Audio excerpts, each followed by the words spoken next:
So guys, welcome to my channel. Today I will teach you how to replace the rear windshield wiper blade on Mazda CX-5.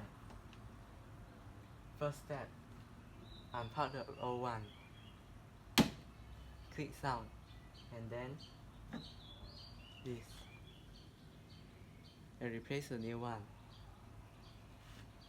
Do not do this, it can break your wiper blade. Do this,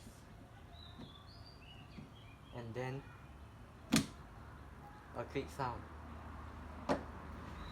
Okay, you are done. So check your disc. If this was tight, test it. Let's test.